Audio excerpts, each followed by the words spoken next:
Oye País, buenas noches, oye País, yo soy Rudy González, qué bueno que me acompañan en esta hora como cada noche, aquí en Color Visión. Una semana compleja de muchas noticias en República Dominicana, que si ya se escogieron los jueces del Tribunal Superior Electoral, la embajadora de los Estados Unidos, Lex Campos, habló en la Cámara Americana de Comercio y sobre las relaciones de Haití, República Dominicana y Estados Unidos y la posición de Estados Unidos frente a esta crisis. La semana comenzó el alboroto en las calles con motivo de la llegada de la Navidad. Sí, señor. Ya comienza la brisita y el doble sueldo a hacer sus efectos.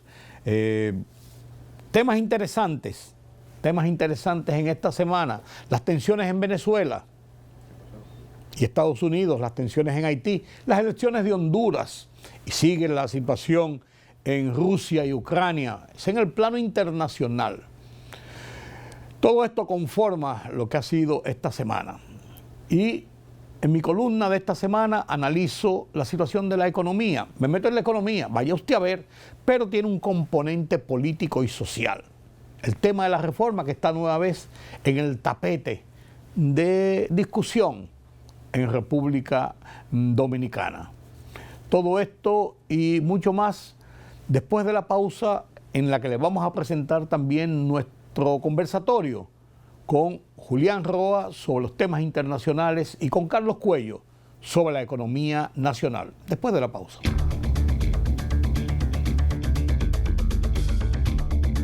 Cuando Magín Díaz fue llamado a dirigir el Ministerio de Hacienda, fusionado con el de Economía y Desarrollo, la generalidad del liderazgo empresarial, de los trabajadores, de la sociedad civil, analistas, la mayoría de la gente entendió que el reputado economista había sido nombrado para negociar, socializar, impulsar una reforma fiscal.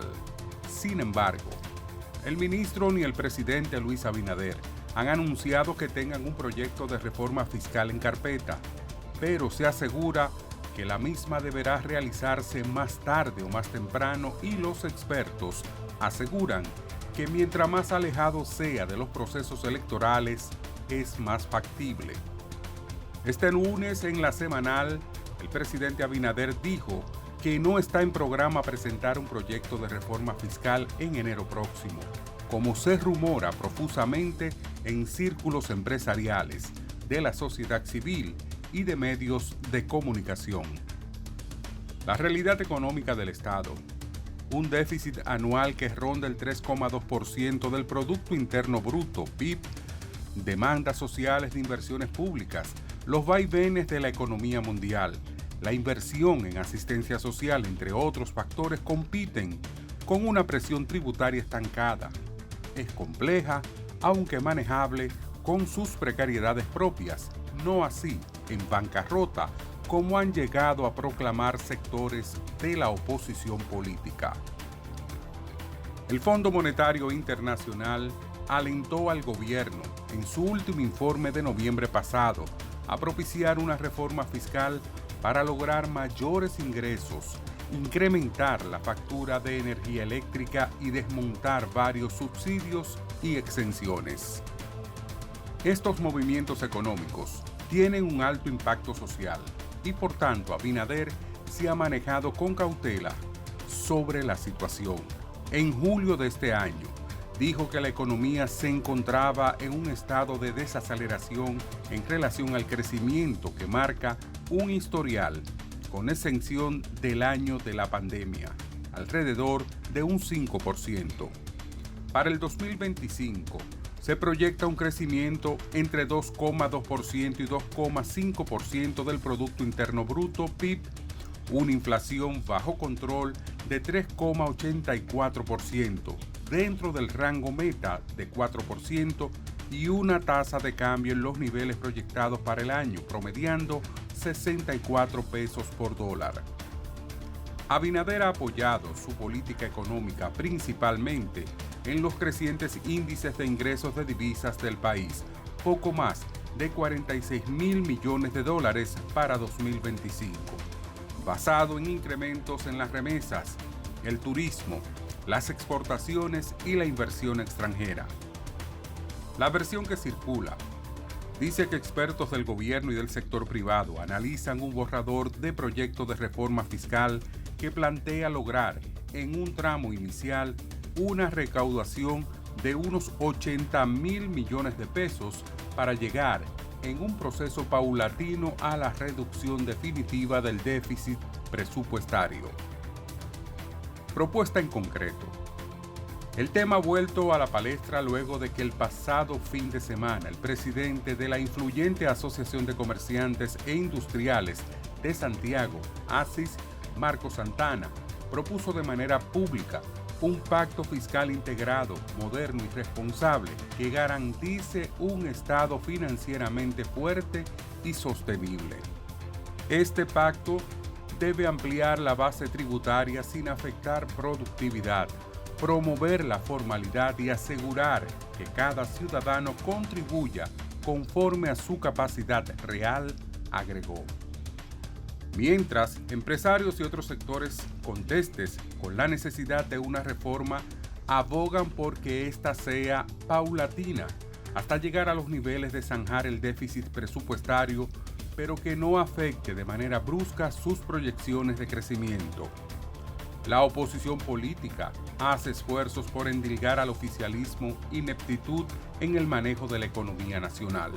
Presiona por una mayor inversión y no se atreven a proponer reducción de empleomanía o la suspensión eventual de programas de asistencia social en las diferentes modalidades que llega la ayuda del gobierno a las clases más pobres de la nación. Magín apuesta a la reforma. Magín Díaz, desde su llegada al Ministerio de Hacienda el 15 de julio de 2025, ha contactado a representantes de los principales sectores de la empresa privada, trabajadores, profesionales de diferentes estamentos de la sociedad nacional, acrecentando la idea de que se estaría preparando una suerte de proyecto para lograr mayores ingresos para el Estado a fin de disminuir hasta lograr eliminar el déficit fiscal que ronda los 280.000 millones de pesos anual. Antes el fallido proyecto del año pasado, durante su discusión, después y hoy, Magín ha reiterado la posición de que se requiere una reforma fiscal que debe ser consensuada para que se produzca no a propósito de una crisis.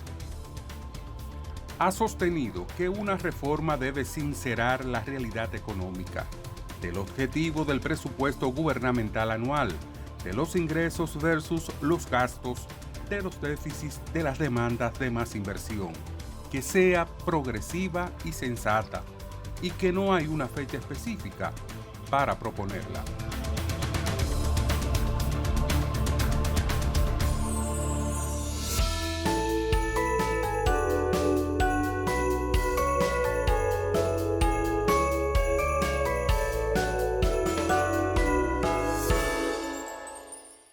Política, economía, sociedad. Los temas del día a día los contamos con claridad y con precisión.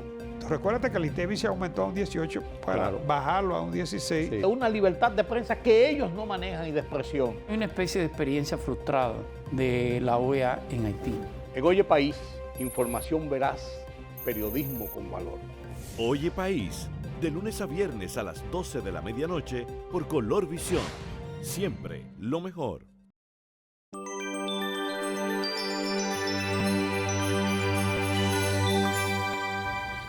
El escenario internacional, atentos los dominicanos, porque tiene mucho que ver en algunos de esos escenarios con República Dominicana. La región del Caribe, la región de América Latina, nuestra área de influencia, Centroamérica, Colombia, Venezuela, Haití, tiene mucho que ver en lo que está ocurriendo noticiosamente en los últimos días. Y en uno de esos temas es precisamente el tema de Haití. El tema de Haití nos atañe mucho y yo quisiera comenzar este conversatorio con Julián Roa sobre el tema de Haití, no porque sea el más influyente, sino porque se produjo en nuestro país un escenario sobre lo que está ocurriendo en Haití y Julián Roa, que maneja el tema, que estuvo ayer degustando un almuerzo con la señora embajadora de los Estados Unidos en República Dominicana, uno de los privilegiados en ir a ese almuerzo, tiene los detalles, pero además de eso, cómo ella plantea, además de muchas otras consideraciones, el tema de las relaciones Haití-República Dominicana y la influencia de Estados Unidos en esto. Buenas noches, don Julián. Buenas noches, don Rudy. Se la puse en bandeja de plata. A su disposición. Mire, las declaraciones de la señora embajadora, la señora Lía Campos. Liz Campos, prima mía. Yo soy Prima suya. Que yo soy Campos. Sí, claro. De Higüey, los dos, ¿no? No, ella nació de aquel lado ya. y yo aquí, pero somos primos. Son declaraciones que yo la inscribo en el contexto de su jefe político, en este caso el presidente Donald Trump. Claro, porque ella interpreta la política del presidente. Claro, el tema de la frontera para los Estados Unidos en esta administración de Trump es un tema muy sensible. De hecho, fue uno de los temas que le hizo ganar el mayor grado de simpatía.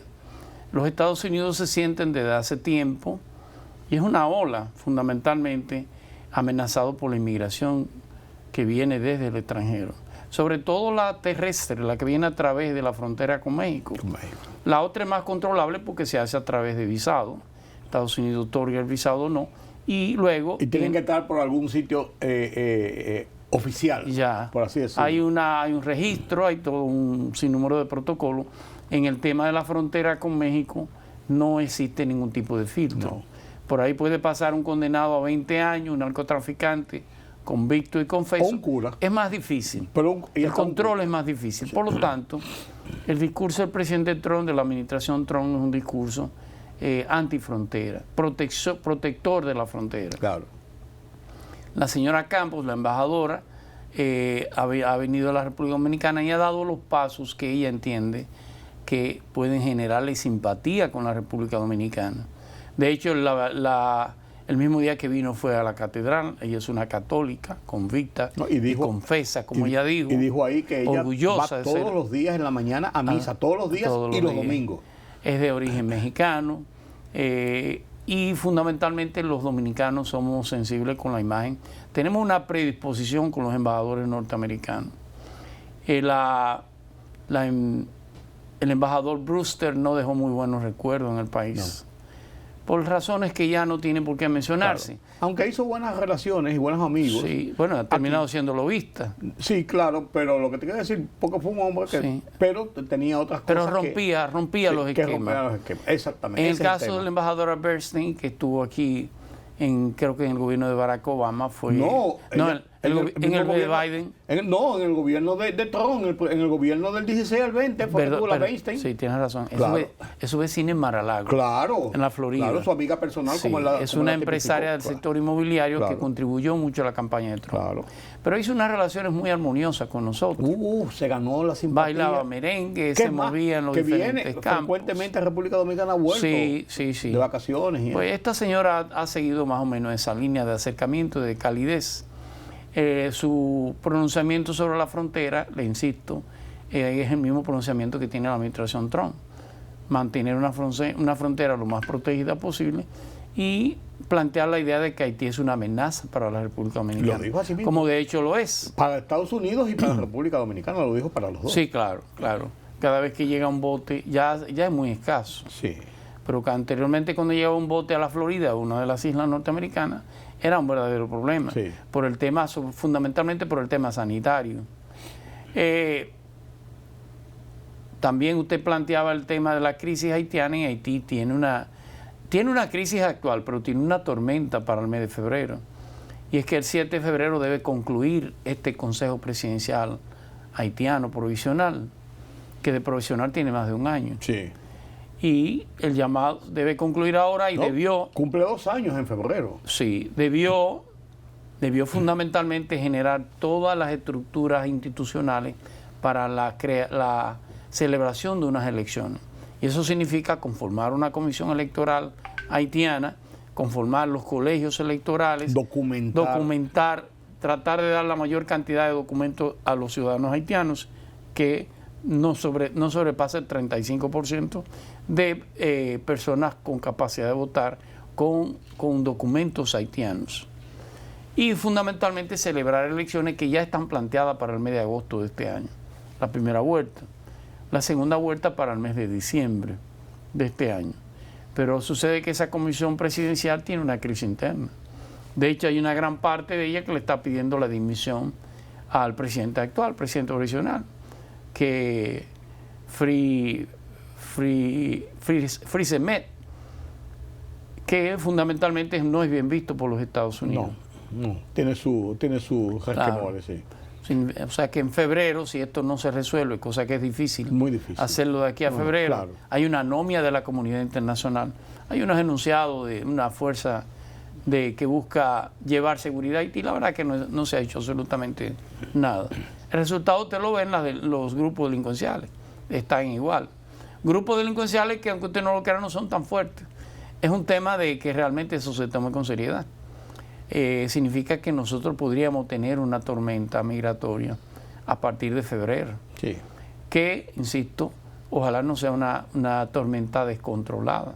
Por suerte, la crisis política y de seguridad de Haití es Puerto Príncipe, no es la frontera nuestra.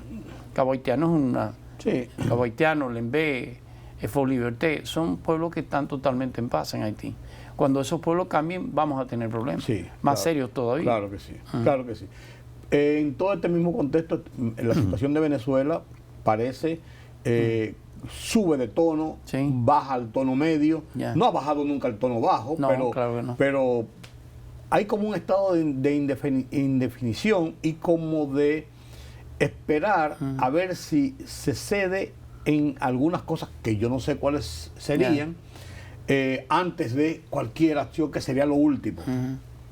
Mire, las cosas han ido escalando en Venezuela.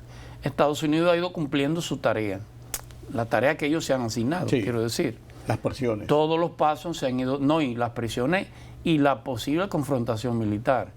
Estados Unidos no está amenazando a Venezuela, está preparándose para una guerra con Venezuela. Si lo va a hacer o no es otra cosa, pero la preparación no es para si la negociación fracasa.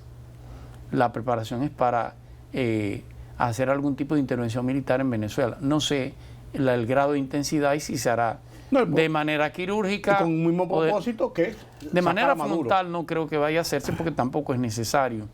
No existe ese grado de fidelidad de las propias Fuerzas Armadas venezolanas al régimen. Hay una estructura, una cúpula que está comprometida, pero no creo que sea a nivel total. Significa que es posible que esto genere algún tipo de disensión y confrontación interna. Correctamente. Es un tema de esperar.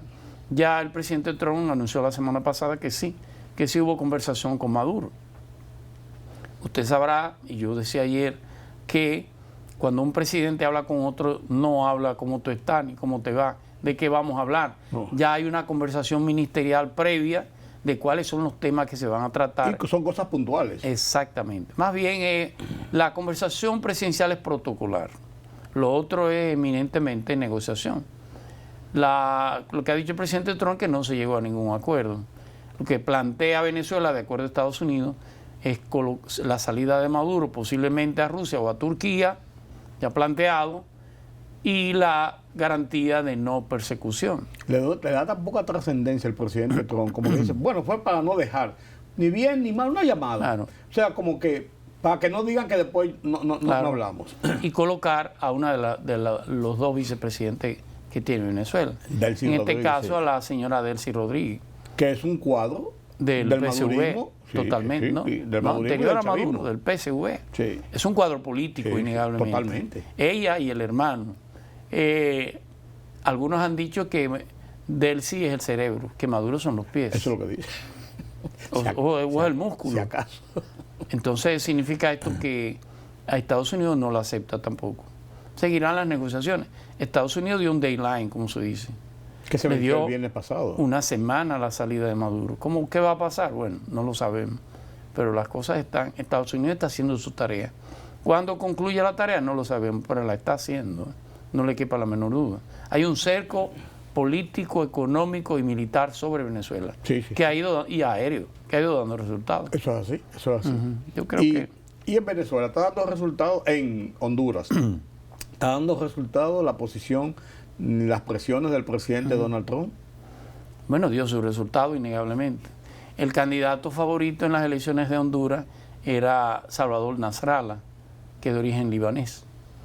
Era el favorito desde antes de las declaraciones de Trump. Trump innegablemente que influyó a que eso cambiara. El constructor es un constructor privado, Asfura. Asfura es un candidato de la ultraderecha. El papi, como le dice, Sí, dime papi. Sí.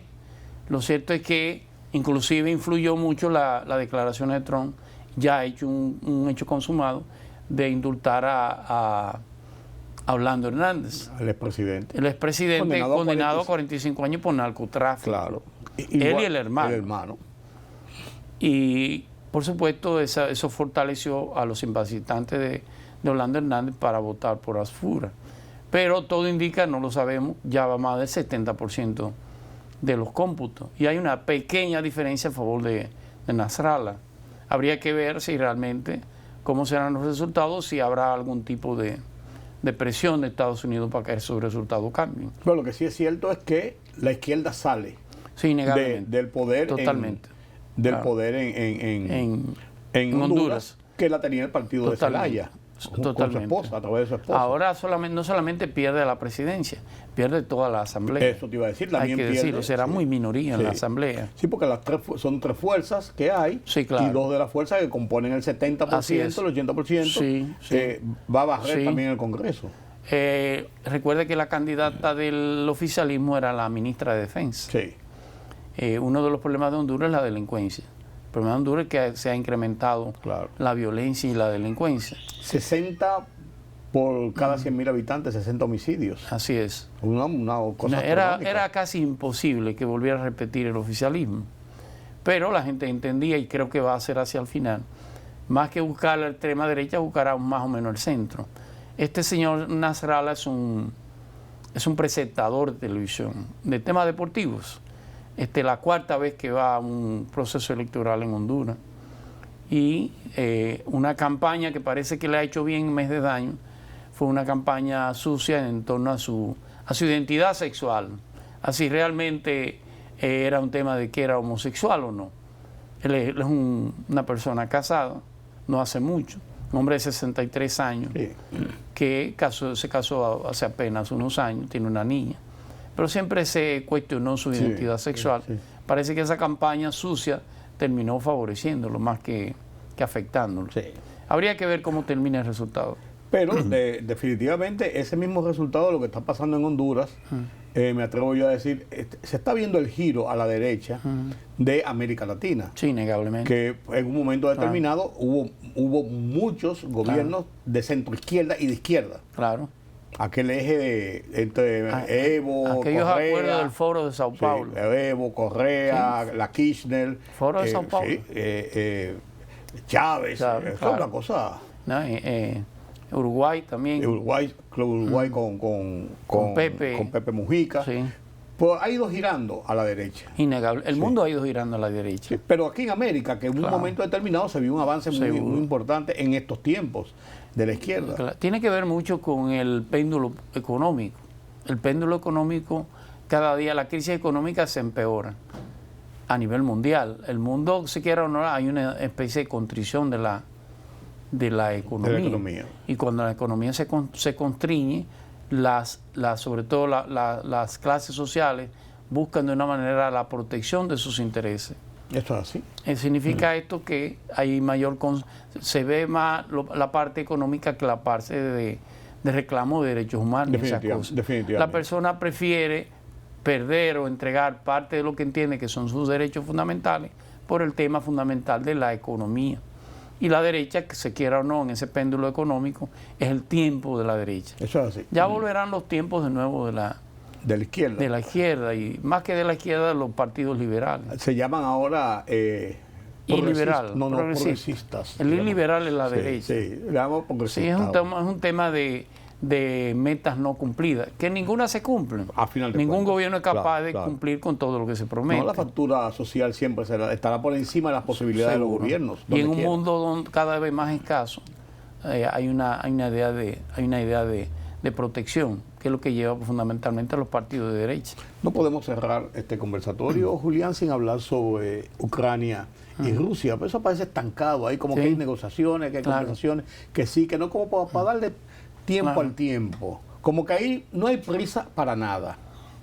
Le decía así en uno de los programas que el problema no es Ucrania, es Europa, fundamentalmente. Claro. Y la verdad es que las negociaciones que se llevaron entre Trump y Putin, primero no fue reconocido por Ucrania, pero mucho menos por Europa.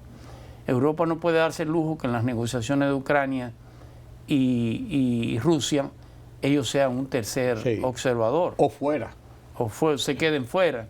Significa esto que Europa va a seguir apostando, a seguir financiando la guerra hasta buscar un mejor escenario, un mejor momento. Un artículo del New York Times del fin de semana pasado hablaba precisamente de eso, que Europa parece cada día más preparándose para la guerra, no para la paz. Claro, porque un fracaso de Ucrania, una secesión, como de hecho es casi definitivo, una secesión del territorio ucraniano, toda la zona del Donbass, toda la zona del sureste, que eran rusos, les acabo de decir, fueron entregados políticamente por el Kremlin a Ucrania, pero son de familia rusa, son eslavos.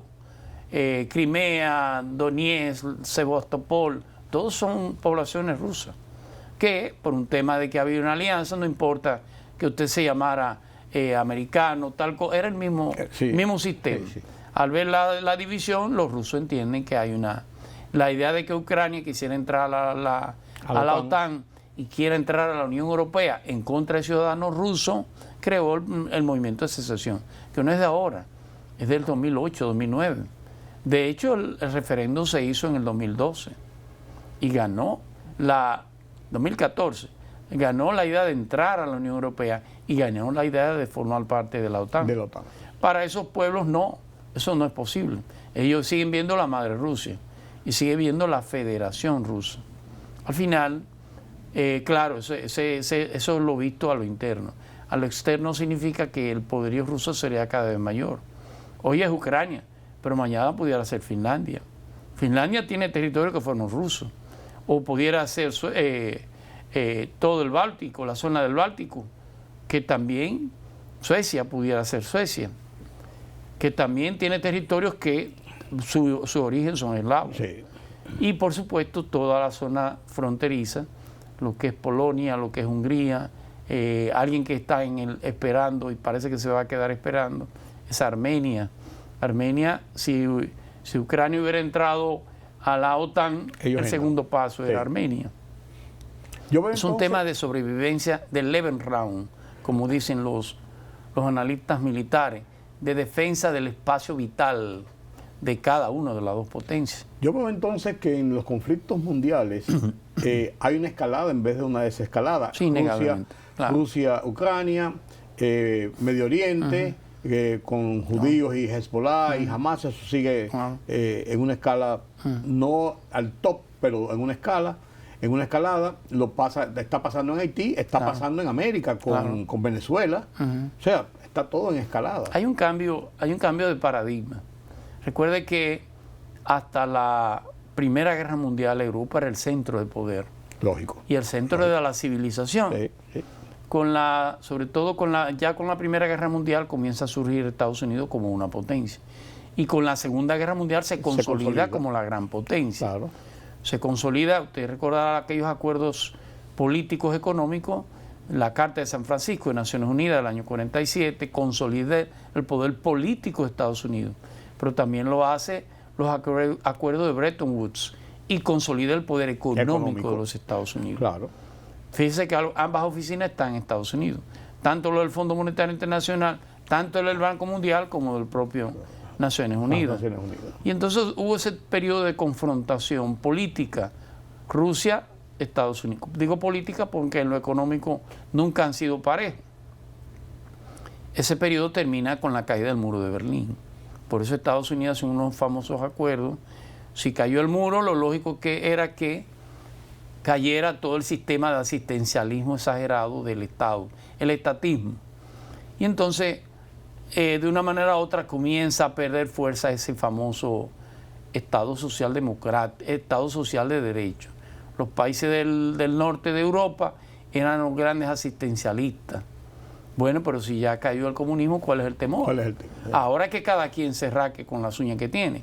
Y ahí surge ese fenómeno del neoliberalismo y aquello famoso consenso de Washington, que tenía más de Washington que de consenso, por supuesto. No te iba a decir más de Washington. Sí, sí, sí. Ahí se establece el neoliberalismo económico y, por supuesto, la influencia de los Estados Unidos a nivel mundial. Eso ha ido decayendo por el propio sistema. Ya Estados Unidos no es el gran productor, es el gran consumidor. Sí. Y eso te iba a decir, la misma realidad, claro, de cómo se consolida cada uno. Quien ha fagocitado su propio sistema son los Estados Unidos. Si China produce más barato, pues me voy a China. Si Vietnam me produce más barato, pues me voy a Vietnam. Sí. Bueno, es verdad que te sale a menos precio, pero tú empobreciste a tus obreros en los Estados Unidos, ¿cierto? Por eso muchos pueblos terminaron cerrando. La única fábrica de que habían vivido durante 100 años ya no existe.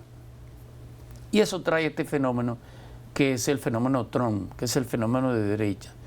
Este liberalismo, este modelo de que yo exporto todo lo que voy a producir para que se produzca afuera, me ha empobrecido Estados Unidos. Me mantengo fundamentalmente con una emisión de bonos cada día mayor y una deuda externa cada día mayor. Sigo siendo el control del dinero. Yo decido cómo se manejan esa canasta de moneda a nivel mundial, pero eso cada día se pierde más. Claro, con una reserva ficticia. Por eso se incrementa tanto el poder de China. China es la gran fábrica, pero ya China consume. Ya China es una potencia económica a nivel mundial, que sería la gran confrontación a nivel mundial con los Estados Unidos. Rusia no quiere salirse de ese escenario, pero cada día va a depender más tanto de Estados Unidos como de China. Gracias, don Julián. Qué buen conversatorio sobre lo que está pasando en el mundo. Y seguimos avanzando. Estamos llegando al final del año y ya va a haber que hacer un análisis de este año y la perspectiva del año que viene, porque cuántas cosas han pasado este año. Así lo haremos. Y uno dice, y lo que falta. Así las cosas. Permítame la pausa.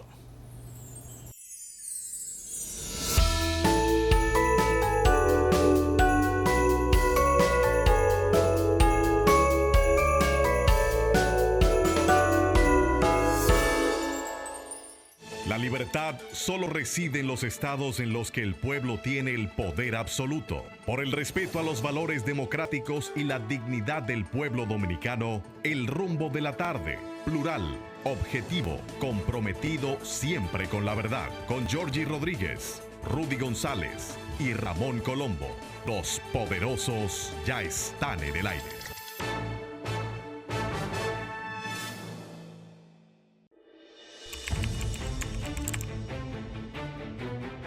Periodismo de investigación, columnas, opinión, análisis, reportajes de fondo.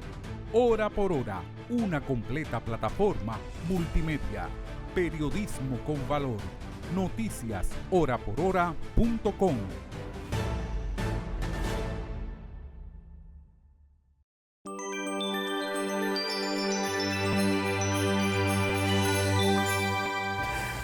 Gracias por continuar con nosotros aquí en Oye País. La economía, factor fundamental de nuestro día a día, de nuestra cotidianidad.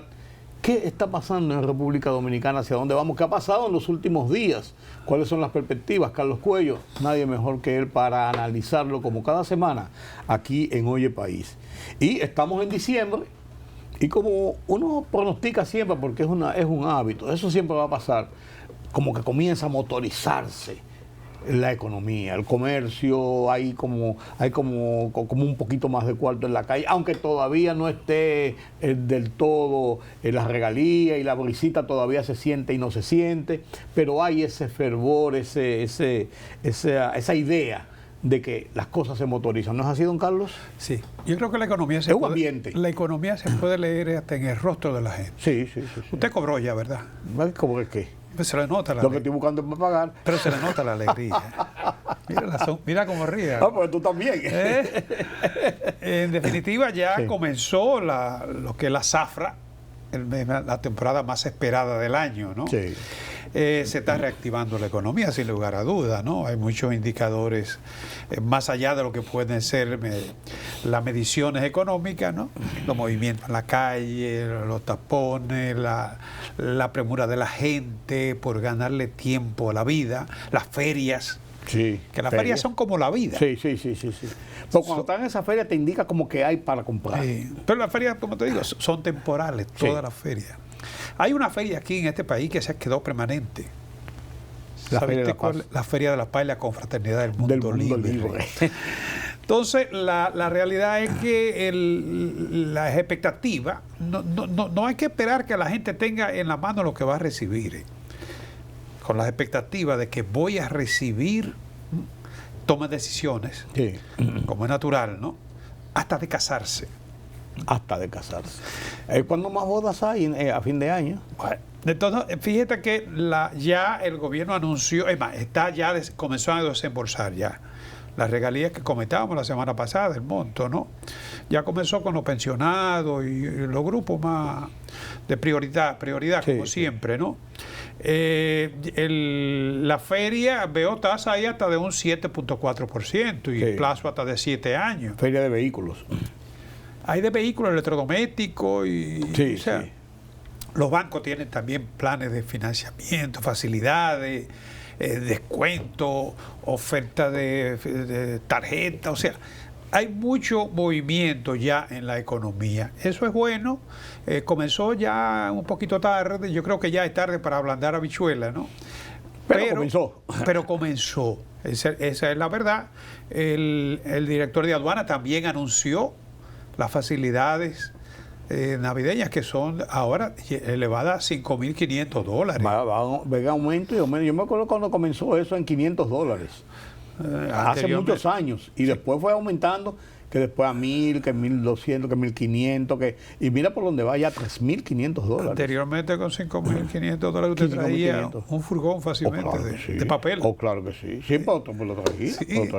Entonces ya eso también contribuye. Hay limitaciones, por supuesto. Usted no puede traer los $5.500 en 10, 15 o 20 televisores. No. Tiene que ser diferentes artículos electrodomésticos. Tiene que tener por lo menos 6 meses fuera del país. Sí, porque tiene un sentido. Es para traer lo que pueden ser regalos o que pueden ser cosas para la familia. Esa es la idea, pero viene mucha... No, siempre pasa. Suministro por ahí pequeño, ¿no? Entonces se va a extender hasta el 15 de enero. Se ha ido extendiendo de 38 ya a 45 días, ¿no? Y en lo que va del año ha pasado de $3.000 a $5.500. Se quedó en la última modificación le dio facultad al director para hacer esa modificación, ¿no? Antes era la ley era específica, ¿no? Sí. Bien, entonces, como te digo, esto va a dinamizar. Todo esto está en conjunto, está contribuyendo a la dinamización de la economía, ya, como te digo, en la recta final. En la recta final. El Banco Central, la Junta Monetaria, mantuvo la política, bajó la tasa de la política monetaria. Bueno, para este mes que debió realizarla el 30 de noviembre, San Andrés, la mantuvo a 5.25. La ha bajado en 50 puntos en lo que va del año. La mantuvo igual a final de La mantuvo en 5.25, sí. Nosotros habíamos comentado en el programa anterior que probablemente en lo que resta del año se redondearía el 5%. No tenía que ser este mes. No podría ser el mes que viene. Porque, bueno, entre otras cosas... O a final de este mes, quizás. Bueno, yo estoy hablando del mes que viene y ya entramos. Sí, a final de este mes. Entonces, ¿qué consideró aquí en este caso la Junta Monetaria para esa decisión? Bueno, los niveles de incertidumbre global que se mantienen, ¿no? Y las recientes presiones inflacionarias asociadas principalmente al impacto de lo que es el choque externo. La inflación en los últimos tiempos ha ido deslizándose, no es que tengamos que temer mucho, porque la situación ahora mismo es de que estamos con una inflación de un 4.23 interanual. Pero la economía como quiera está dentro del rango meta, ¿no? Pero también la tormenta Melissa, que afectó... Se metió de por medio ahí. Claro, afectó la inflación y el crecimiento, como vamos a ver más adelante, claro. ¿No? Y por supuesto que los daños que causó en algunos cultivos también van a impactar en lo que es la inflación, que todavía no la conocemos. Para la de octubre sí ya la conocemos. Pero tú sabes que los efectos no necesariamente se reflejan en lo inmediato, ¿no? Cuando se trata de daño a la producción, ¿no? Y por supuesto el entorno internacional, que en este caso Estados Unidos, la situación de la economía norteamericana, que se estima que va a crecer en un 2%, por debajo del 2.5% que se proyectó originalmente. El desempleo está en un 4.4%, no está en su nivel más bajo, como es lógico, ¿no? Y la inflación en Estados Unidos, que no se ha logrado revertir, está ir en torno a un 3% interanual, y de hecho la tasa de política monetaria, que esperaba que se situara en el objetivo meta, que en Estados Unidos es un 2%, no lo consiguió, ¿no? Y por eso han sido más tímidas las reducciones en las tasas. Ya el año que viene, ya el mes que viene, habrá cambio, comenzarán a barajarse ya los candidatos para sustituir al presidente de la FED, ¿no? Que obviamente, bueno, el que tal lo puso Trump también, pero le va a tocar poner uno que probablemente se espera que tenga mejor sintonía, ¿no? Sí, porque él ha tenido una desintonía total con las políticas de Trump. Sí, pese a que fue nombrado por él. Pero hasta cierto punto es que la incertidumbre se agravó, hay que reconocerlo, desde el mes de enero, a lo largo de todo este año, ¿no?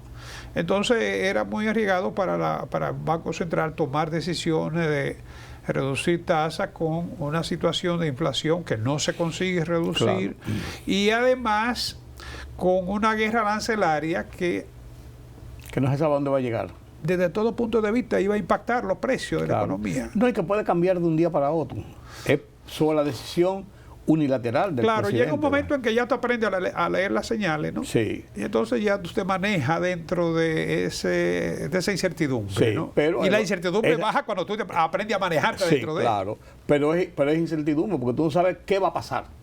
Claro. Mira cómo pasó favorablemente para nosotros allá en estos últimos días, cuando le quitaron los aranceles nuevos a una serie de productos. Claro. Y entonces eso vuelve y te cambia, entonces tú tienes que buscar otros acomodos. Sí. Eso que tú planteas. En medio de todo, aquí los precios del petróleo, que es otra de las variables que toma en cuenta la Junta Monetaria, se ha mantenido en torno a los $59. Sí.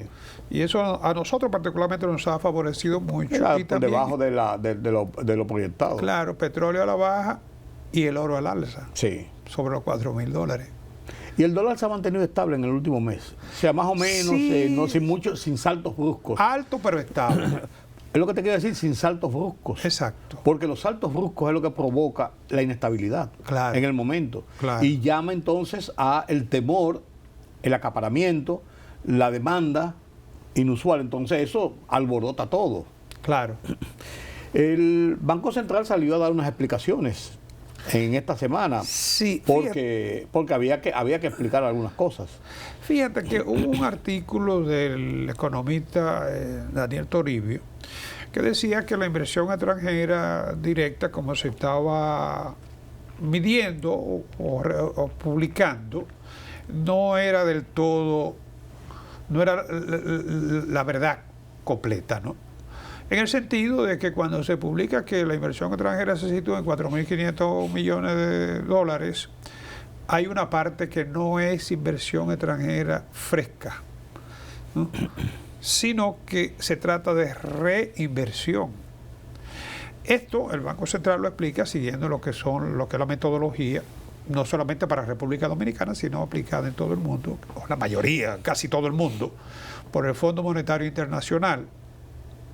Y es que la reinversión se considera una inversión, porque el empresario, el inversionista, que generó esas utilidades en el territorio nacional, tiene dos opciones: llevársela o dejarla.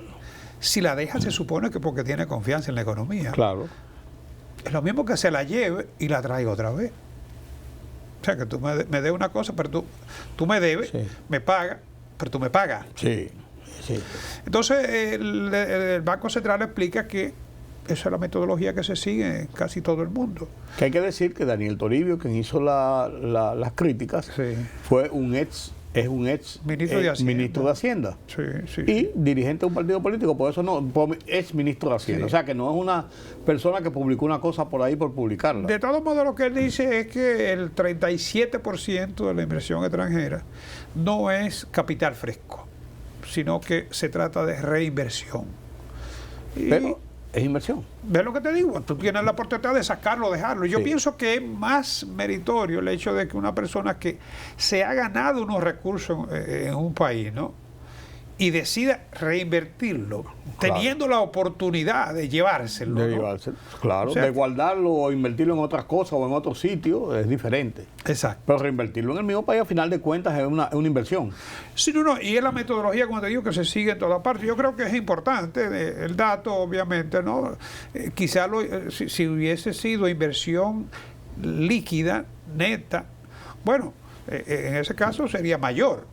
Sí. Pero Pero es inversión como quiera. La reinversión se considera inversión. Sí. Es lo mismo que tú haces con las utilidades. Sí. Cuando una empresa reinvierte sus utilidades, puede haberse distribuido a los accionistas. Claro, o guardarle a un banco. Claro. Guardarla por ahí, Pero si en la una caja de zapatos. reinvierte, Sí, claro. se está fortaleciendo el capital. Totalmente. Y crece, Total- la mejor fuente de financiamiento, la más sana, la más idónea y la más barata que tiene una empresa, es la reinversión de sus utilidades. Todas las empresas crecen Sí. sobre la base de la capitalización de sus utilidades. Y por lo que tú dices, una muestra de confianza en que lo que ha pasado te va a seguir dando rentabilidad. Pero claro, tú tienes que convencer a los accionistas de que reinvertir es Claro, una buena decisión, claro. porque aunque no le dé un rendimiento inmediato, le va a permitir obtener ganancia de capital. Eso es así, definitivamente. Carlos, el turismo sigue siendo uno de los puntales importantes para República Dominicana.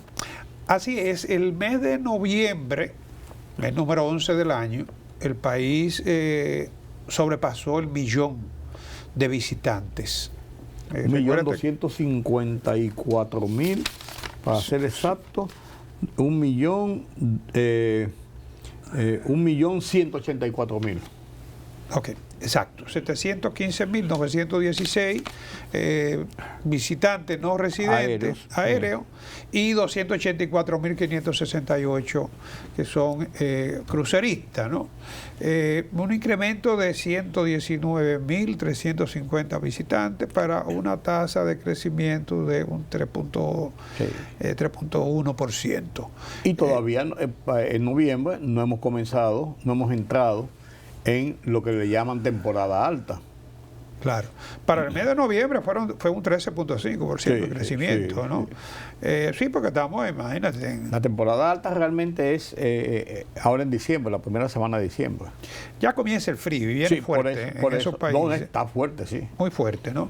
Entonces, el acumulado, 10.284.251 en 11 meses, y se proyecta que podríamos estar terminando alrededor de 1.000.000 más, ¿no? En torno a los 11 millones. 11.500, no vamos a llegar a los 12.000, 12, no. Parece que no, ya se hace un poquito tarde, ¿no? Bueno, en noviembre... Las tormentas afectaron mucho. Sí. Las 2 semanas se suspendieron mucho. En los cruceros, muchos cruceros se paralizaron sí, prácticamente, ¿no? Estados Unidos provee el 39% de los turistas que llegan a República Dominicana, que hay que incluir en los Estados Unidos, que alrededor del 20% de todos los turistas que llegan al país son dominicanos residentes, sí, o sea, que mantienen su vínculo. Claro. Y aunque nosotros no recibiéramos muchos visitantes extranjeros, esos dominicanos extranjeros. Sí, definitivamente. Pero claro, se cuentan como turistas, ¿no? Porque son turistas, a final de cuentas. El turismo latino ha aumentado en un 10% en los últimos tiempos, sobre todo el de 46% más de mexicanos, 23% de argentinos, 14% de colombianos.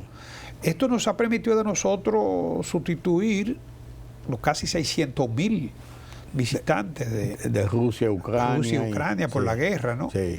Y el mismo turismo de Europa que... Sí, eso te iba a decir, en sentido general el turismo europeo ha bajado. Sí. En sentido general. Claro. O sea que es una buena, una buena fuente de generación de divisas para la economía, el turismo, que conjuntamente con la inversión extranjera directa que tiene proyectado 4.800 millones de dólares, ¿no? Las exportaciones que se espera que podrían bordear los 14.000 millones este año, ¿no? Y las remesas, que tienen proyectado 11.680, ¿no? Turismo, remesa, exportaciones, Inversión. y la inversión extranjera directa, ¿no?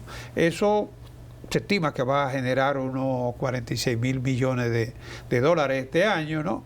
Que son buenos. Muy bueno, muy bueno. Y fíjate que la inversión extranjera directa tiene aquí un papel muy importante, y es que aunque el déficit del sector externo, de la balanza, de la cuenta corriente, la balanza de pago, se va a situar en torno a un 2.5% del PBI, la inversión extranjera lo van a cubrir con holgura. Así es. O sea que no solamente el desempeño de la economía se perfila como satisfactorio, digamos, ¿no? En medio de un entorno muy convulso, ¿no? Sino que también los llamados factores clave de la estabilidad, que son la inflación, el tipo de cambio, el crecimiento, las tasas de interés, todo esto tiende a mantenerse, digamos, relativamente estable. La tasa de interés han estado bajando.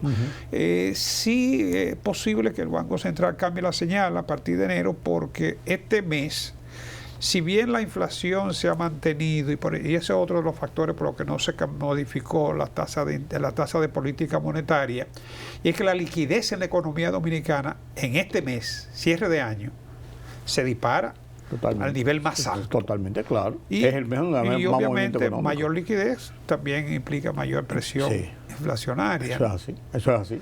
Pero es inevitable que eso ocurra en el mes de diciembre de siempre. Es inevitable y saludable probablemente. Sí, además de eso, la gente después ve si las hubiera consecuencias, pero mientras tanto se la goza. Claro. Por así decirlo. Claro. Y eso es parte de la cultura del país.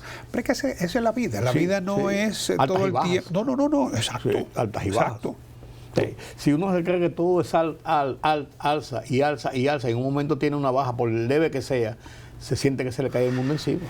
Y cuando tú tienes un periodo de bonanza, de la vaca gorda, de la vaca flaca, como dice la Biblia, ¿no? Cuando tú tienes un periodo de bonanza, de crecimiento, de expansión, no te hagas la idea de que eso va a seguir peronia secloro.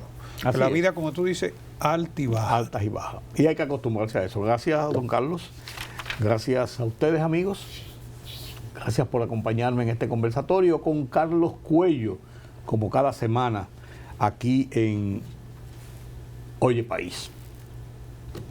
Hasta la próxima.